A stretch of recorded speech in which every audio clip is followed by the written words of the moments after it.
I pretty much had in the back of my mind prepared myself, after watching Pam go through this, that this is a real possibility that someday this could affect me. I've had two phones. I'm on the phone a lot. I'm on the computer a lot. I'm on Facebook. I'm on social media. I'm either watching TV. Now that I've been in Vegas, there's more towers, there's more exposure. I've questioned if here I've deteriorated because they have a 5G and a 2G. And then, of course, I've had this electronic caregiver on me 24/7 for 3 months. So I don't know if that's acerbated everything and just fast forwarded, that my body just can't tolerate the exposure anymore. I don't know. I'm still putting the pieces together. But I've been on the phone this morning like this with either Marco Polo with the girls or Pam and you, and I've been on the phone with Sharon. Sorry, like whoa. And I've already been feeling just from the phone. I'm feeling flutters and I'm getting a headache now. So I got to get off here pretty quick. But what I laid in bed last night. I had a lot of sleep disturbances. I've slept maybe 2.5 hours. I could not stay asleep, and it was just weird. So God just started talking, and I started a email to the girls for one reason, and it ended up he took over, and it was for a whole nother reason. And I basically have sent to them during the night information on where I have things, passwords, where they can find my passwords, documents, my advanced health directive, my last wishes, and I felt very much at peace. It was just like God laid it on my heart. The girls need to have this information. And I told them, the thing that's scary the most is that this is evil. This is very evil. And what I felt yesterday was not me. It was not from me. And it could very easily be that the symptoms that I'm going to end up having are going to look like and appear like it's my heart, like I'm having a heart attack, or I have Parkinson's, or ALS, or MS, and none of that is true. It's these waves, it's the radiation, it's the electromagnetic waves that are coming off. And so it's really disconcerting when you're fighting something you can't see, you can only feel. And by the time you feel it, it's on you. And you're already feeling the effects of it. So I I told them our agreement that the Campbell soup stock or bond, whatever that is, that we've agreed that that is to be split and used for our funerals. So I told them I have that copy. So I told them to get in touch with you about that, because I don't know, Sandra, at this point, if I go to bed, if I'll wake up. Because my body's going through a lot of different changes, and I'm going to do everything I possibly can to eliminate as much exposure as I possibly can. But this is this is a game changer for me. I don't want to get to the point Pam did where she was forced to live remotely. I need to make this decision before it gets to that point. But it's not like I can go live with the kids because they have Wi-Fi, and they need the Wi-Fi because everybody needs Wi-Fi these days. So, it's I go live with Pam remotely, or, I'm like, do I go back to Pahrump? Is that, even feasible? Because wherever I go, I'm going to end up needing it to be hardwired, not Wi-Fi. I don't think I'm going to be able to live in a home that has Wi-Fi. I won't be able to stay here because they have 5G and 2G. And I just did a antenna search, and there's 290 towers within a 4-mile radius of where I am. So all those towers are emitting frequencies constantly. And I did Pahrump, and there's 8. There's 107 completely in Pahrump, but there's only 8 that are within a 4-mile radius of their home. So I called Sharon and explained to her what was going on. And she said, "Do you want your room back?" And I said, "Yeah, and maybe." And she said, "Of course you can have it back." And I said, "But I'm going to maybe need some accommodations." And so I explained to her, and she said that was fine. I told her I'm willing to pay for it. She said that was fine, but our phones are still going to, have the Wi-Fi signals. And I said, I understand that, mine does too, but I've been over the last couple of months, I have 2 phones I work from. And so if I'm on one, the other one's on airplane mode. Now, when I go to bed, it's on airplane mode. One's in the living room, one's by me, but it's on airplane mode. And then the frequencies are blocked. You can't, they don't get through. Or I turn it off. I don't have them on me 24/7 like I used to. And I haven't for a couple of months because, Pam's situation has made me very aware. And I was concerned about the electronic caregiver, but I felt like I needed the protection at the same time, because my body was just doing some weird things. So I have informed the girls, and they were very emotional videos to them. And my email to them was emotional, because God, just when he started speaking, I got to write really fast and try to keep up. And what it started was not what it ended, but he just spoke through me. So I only sent part of it because it was like he said, "Nope, I'm not ready for you to send that yet." And I literally talk about myself in past tense. So it was not anything I intentionally did. It was just, I was just dictating what he was putting in my head, in my heart. So, but I made sure that they know, and and Pam knows, I have no desire, nothing to harm myself. I'm gonna fight this. I'm gonna fight this like I've fought everything all my life. I will fight till my last breath.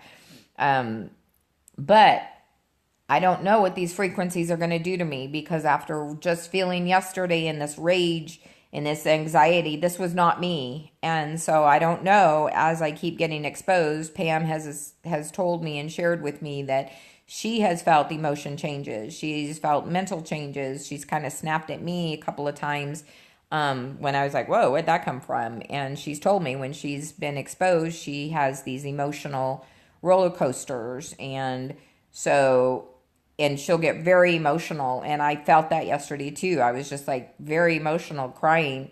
But, like I told her, it's like you're grieving too. You're grieving for a life that you've learned to live. And now it's a life I'm going to have to leave behind. I won't be able to come into Vegas. And I mean, just getting home last night when I was confused and disoriented, I had to go through the strip, which I was trying to avoid the freeways because the freeways at that time are just so horrific. And so I had to come through the strip. And I didn't go down the strip. I just had to go through it, pass it. And as I was passing it, all the casinos and the hotels, I felt the intensity start all over again. And then as soon as I got away from it, then it started to lessen again. And so I know that my body's feeling these hot spots now.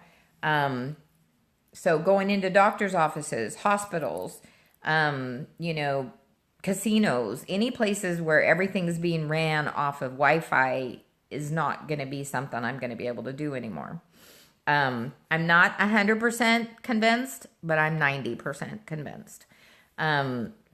So I have a big experiment I'm going to do today, and I'm deliberately going to expose myself. And I've already, like I said, just this morning, and I haven't had effects with the phone.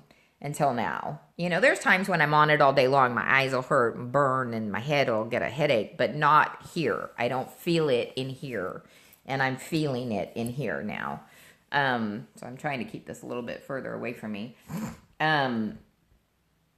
So I'm going about 2 o'clock this afternoon. I'm going to go into Walgreens, which Pam has experimented herself, and it's a very hot spot. She almost called 911 because she thought she was having a heart attack. So I'm going to go in there, and I'm going to go into Walmart because I need to get a couple of things. But I have a appointment at 4 o'clock for a heart CT. So I want to do this exposure because I want to see if I have been being zapped for the last 3 months with the electronic caregiver being on me 24/7. To me, it seems that it would show up in my heart. Because basically what these waves are doing is just like microwave. It's like you're inside a microwave. It's like you're cooking from the inside out. And I felt that yesterday. I felt the warmth. When I was in the doctor, I was like, man, I'm feeling warm. You know, like I'm getting feverish. And you start to feel like the flu's coming on, besides the heart stuff. And so, you know, and she's told me that 100 times. She's like, you know, I'll start getting really hot. And she's, constantly laying with washcloths on her head and her forehead and her eyes. And I felt that yesterday. So if that's the case, if that's what's been happening, then to me, something should show up in my heart.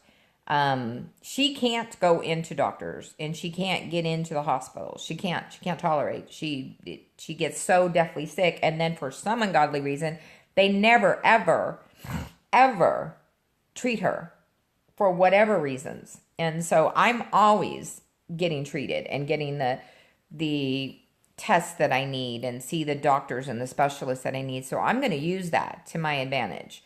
If for nothing else, documentation of what's going on and what the dangers are around us that we're not even aware of. So I want you to be aware, because if something happens to me, the girls know about the bond or stock, whatever it is. And I'm probably, if this is real, I've already had made these plans. If this ever happens to me, I'm going to be selling my car. That's $425 between my car payment and the insurance that I could free up a month if I didn't have it.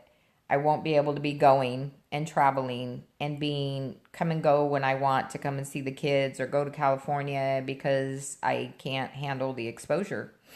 The more I get exposed, the faster my demise.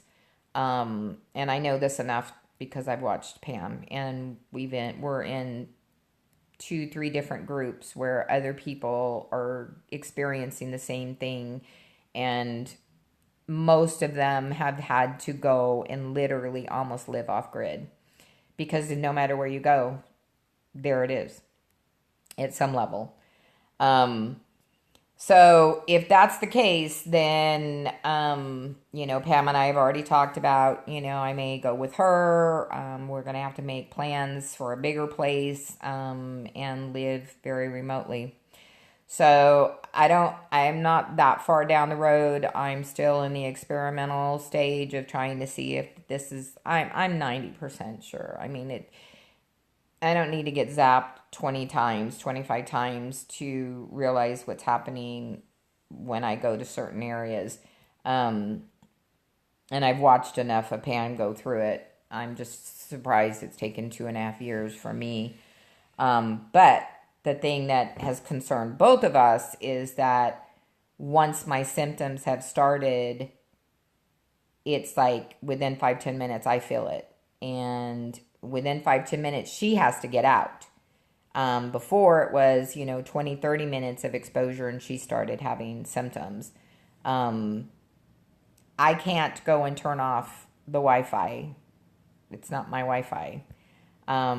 So I did call Sharon and I asked her, if I could move back and use and hardwire the house, instead of Wi-Fi, and she said yes, and that's not a problem, but that will still pick up, the signals on our phones, but it won't be as much. So, we just have to, Wi-Fi, you can go all over the house and not be connected to a wire. You still get it through the wires, but you don't get it as much. So my life is about to change. If this is real, I mean, I know it's real, but if it's to the level that I think that it's at, and it saddens me because I have to give up this casita and I love this place. But I'm not going to be able to stay in Vegas. I think I just mentioned that there's 290 towers. So see, I'm like really today I'm like out of it. My brain is just like fried, and the more I'm sitting here on the phone, it's getting worse by the minute. So I need to get off here. So I'm sorry to be the bearer of bad news, but I want you to be aware of what's going on, and I'm going to keep observing, and I'm documenting. I have a whole log of my blood pressure and my heart rate. I told the kids where my calendars are, that how I have felt, what I've done in a day, what's where, so that if something does happen to me or I become incapacitated for whatever reason, that they won't have any questions of what's where. I might,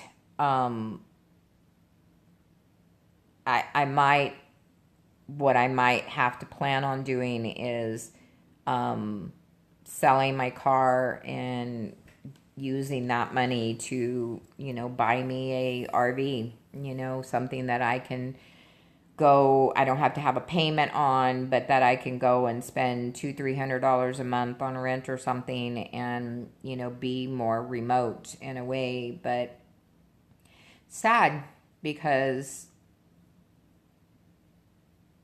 everybody that's gone through this has become very isolated because they just want to survive. So part of me is like, the only reason I want to survive is for my family, my loved ones. And if I can't be around them, why do I want to survive? But that doesn't mean I want to hurt myself. That means I'm going to fight all the way that I possibly can to try to maintain the quality of life that I do have, even if it has to be remote. So, but anyway, I just wanted you to be aware. I'm grieving. It's hard.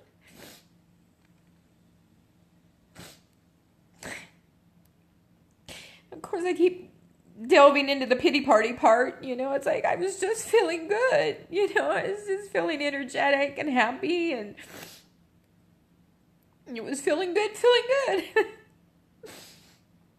I don't know why God has me on this road, this path. I keep asking him, it's like 35 years of hospice care was my training for this.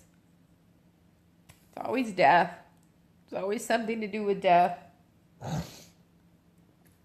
He keeps telling me I'm the flashlight in the world of darkness, and it's not an easy job, but if that's where he's got me, that's where he's got me for a reason. So anyway, I get emotional, and it's hard, but it's my journey, and I know that if God brings me to it, he will bring me through it. So whatever that means. But I just want all of you to know that I will never, ever, ever do anything to hurt myself again. So, if something happens and it appears that I've hurt myself, harmed myself, it was not me. But I definitely see, and people have mentioned how these